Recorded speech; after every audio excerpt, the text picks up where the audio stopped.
Kung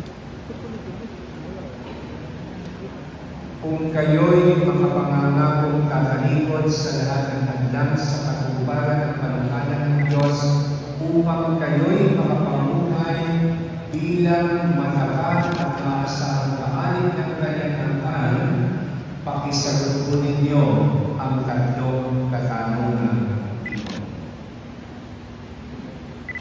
Para kayo makapamuhay bilang mga malayang anak ng Diyos, ang kasalanan po ba ay itinatakwil ninyo?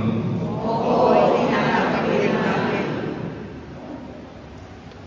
Para kayo'y huwag mapailalim sa kasalanan, ang paakit-akit na tukso ng kasamaan, itinatakwil po ba ninyo?